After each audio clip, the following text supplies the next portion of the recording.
sebagai pimpinan. Sepekan terakhir mencuat isu tentang usulan Solo menjadi daerah istimewa. Wali Kota Surakarta Respati Ardi mengaku saat ini fokusnya dalam membangun sinergi dengan kabupaten-kabupaten di sekitar kota Surakarta. Terkait isu tersebut, Wali Kota Surakarta Respati Ardi ikut buka suara. Menurut Respati Ardi, jika hal tersebut telah menjadi keputusan pemerintah pusat, dirinya senang-senang saja. Respati Ardi menyatakan saat ini tengah membangun sinergi dengan kabupaten-kabupaten di sekitar kota Surakarta. Para pemimpin daerah berusaha untuk membangun kekompakan untuk bergerak seirama.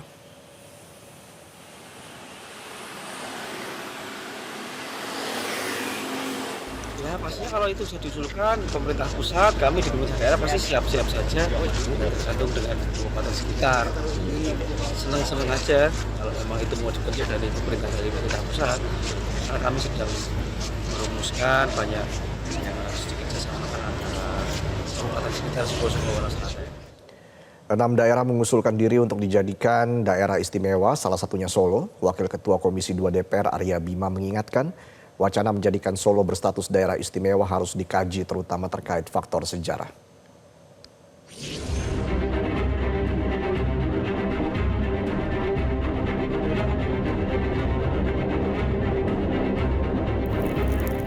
Kementerian Dalam Negeri menerima 341 usul pembentukan daerah otonom baru atau pemekaran, di mana 6 diantaranya ingin menjadi daerah istimewa.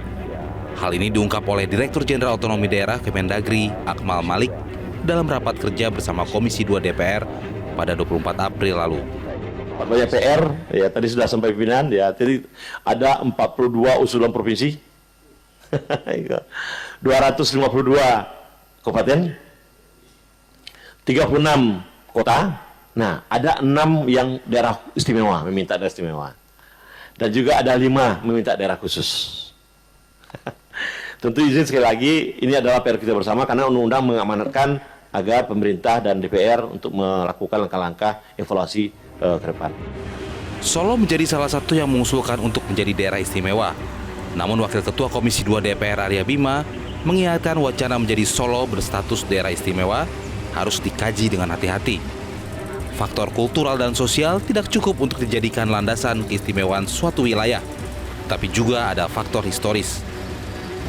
Bagaimana usulan itu harus didukung tidak hanya pengusul atau kelompok pengusul atau masyarakat kota Solo, tapi bagaimana argumentasinya harus betul-betul diberikan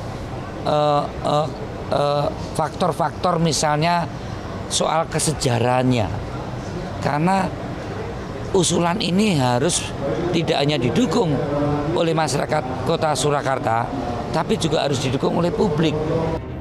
Sementara anggota Komisi 2 DPR Ahmad Doli Kurnia mempertanyakan latar belakang kota Solo diusulkan menjadi daerah istimewa. Apabila disepakati, dikhawatirkan menuai kontroversi dan banyak wilayah yang meminta dijadikan sebagai daerah istimewa. Disebutkan Solo ini ingin menjadikan daerah istimewa. Daerah istimewa apa? Dia mau jadi provinsi dulu atau kabupaten kota? Kalau kabupaten kota nggak dikenal daerah istimewa. Dan kemudian alasannya apa? Punya latar belakang apa gitu. Nah makanya menurut saya pemerintah harus hati-hati karena ini akan nanti bisa memicu atau mengundang daerah lain akan ada permohonan juga keistimewaannya dengan alasan macam-macam. Menteri Sekretaris Negara Prasetyo Hadi menyatakan pihaknya tidak ingin gegabah dalam menyikapi usulan Solo menjadi daerah istimewa karena membutuhkan waktu untuk mempelajari lebih lanjut.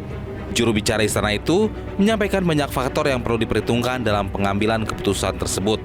Ia mengingatkan, dalam urusan pemekaran daerah ada beberapa konsekuensi yang akan mengikuti, misalnya kelengkapan pemerintahan.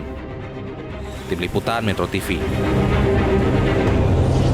Jelajahi cara baru mendapatkan informasi. Download Metro TV Extend sekarang.